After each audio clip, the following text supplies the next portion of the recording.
बाबा शरणागति की बात, जैसा कि आपकी वचनामृत में सुना था, कृपा का अक्षर सा वैसे स्वरूप प्रकट हुआ। भीतरी प्रतिकूलताएं भी आई, इसमें रिक्तता से अनुभव होने लगी और विकारों का भी चरम सीमा देखा जितना पहले भी देखा। और इसको तटस्थ भाव से सहने की युक्ति क्या है? मतलब दृष्टा भाव का। हम जैसे आपसे कह रहे हैं कि आप शराब पी लो, आप क्या कहोगे? नहीं पी। हम कितना प्रयास करें, जब आप नहीं पीना चाहते तो आप नहीं पिएंगे, ठीक है ना? आप हमारी बात क्यों काट देंगे कि हम आपसे अलग हैं? अगर हम आप बिल्कुल एक घनिष्ठ हो जाएं, तदात्म हो जाए, तो आप हमारी बात नहीं काट सकते। समझ रहे हो ना? ऐसे ही हमारा मन से तदात्म हो गया, हम मन की बात काट नहीं पाते, उसे सीधे अपनी बात समझते हैं।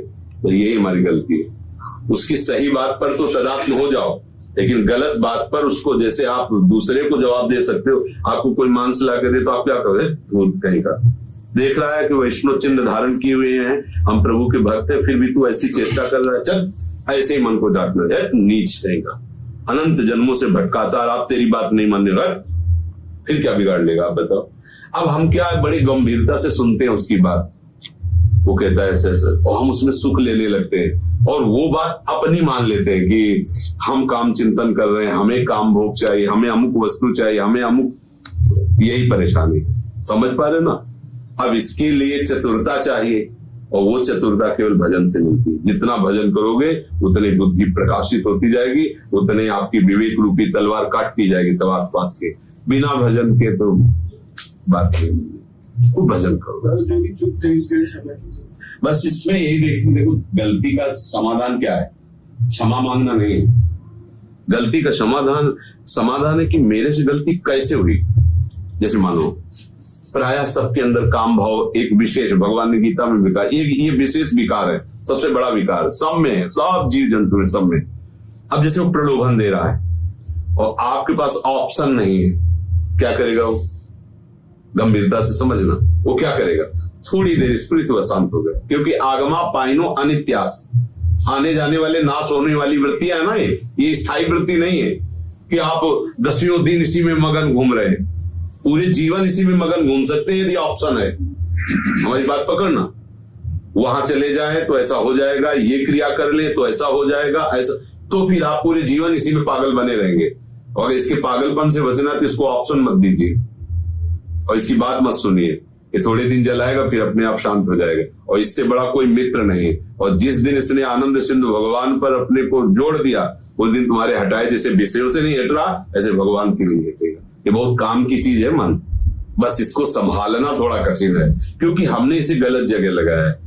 अब जैसे अभी आप कोई नशा नहीं करते, मन की कोई मांग होती नशे की कि भाई शराब पिए, और आप रोज इतनी भांग 2-4 दिन दीजिए तो मना करेगा, नहीं, हफ्ता 10 दिन पवा दीजिए, फिर इसके बाद देखिए वो क्या कहता है, किसी में नहीं लगेगा, पहले कहेगा भांग हवा में। क्या हुआ? गलती मन की हुई कि मेरी हुई? मेरी ही तो गलती हुई, मैंने गलत जगह मन को लगा दिया, उसने पकड़ लिया। अब उससे छुड़ाने में आपको ही तकलीफ देगा, वो जलाएगा। ऐसे जैसे आप जितना भजन करने लगे हो, पहले तो नहीं करते थे ना पूर्व जन्मों में किया है, अगर किया होता तो उससे बढ़कर आगे होते।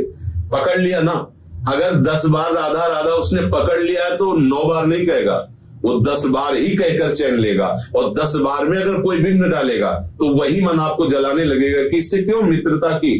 ठीक इसी समय आता है जब हम नाम जप करते होते, वही आपको शिक्षा देगा कि हटाओ इस आदमी को, ये 10 बार लेता हो यार 24 घंटे, उसमें भी ये विक्षेप डालता है। पकड़ लिया ना उसने। ऐसे धीरे धीरे फुसला के हमें ऐसे अच्छी बातें पकड़ानी है, गलत बातें हटानी है।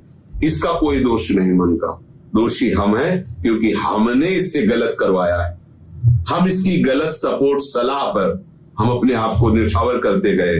अब आज हम सही पर चलना चाहते हैं तो अब वो गंदगी लेके ही चलेगा, क्योंकि गंदगी में रखा है। अब चुप धैर्यवान बनो, गंदगी नाम निकालेगा, निकालने जैसे कांटा लगने में कष्ट होता है, ऐसे निकालने में भी वैसे ही कष्ट होता है, क्योंकि उतनी बड़ी ही सुई वहां तक पहुंचे, उसी नोक वाली, और वो फिर उसकी नोक से ऐसे निकाली जाती है। तो नाम वैसे ही काम करता है, अंदर छुपी हुई वासनाओं को जब निकालता है तो जी को बहुत परेशानी होती है, एक जलन होती है, एक मतलब अशांति सी छाती है, और उसको लगता है कि अब क्या करें, तो मन सलाह देता है फिर भी सर वो बैलेंस बना के चलो।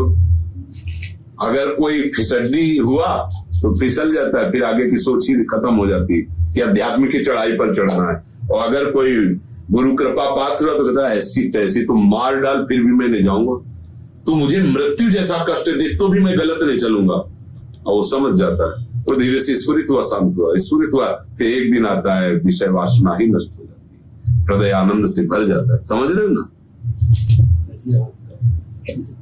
सतगुरु भगवान के चरणों में कोटि कोटि प्रणाम।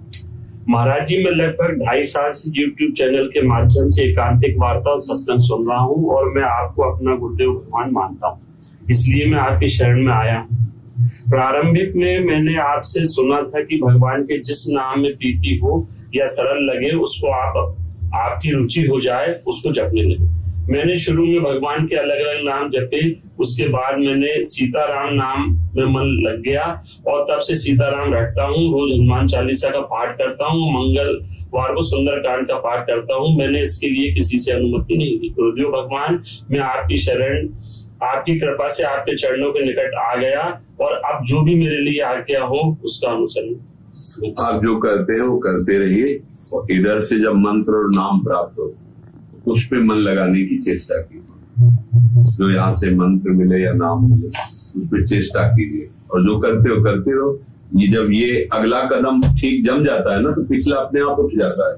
पिछला छोड़ो, अगला न जमा तो गिर जाओगे ना, तो पहले अगले जमाने की कोशिश करो। वो अभी स्थायी वृत्ति नहीं है। गुरु कृपा से जो वृत्ति आती है उसे स्थायी वृत्ति कहते हैं।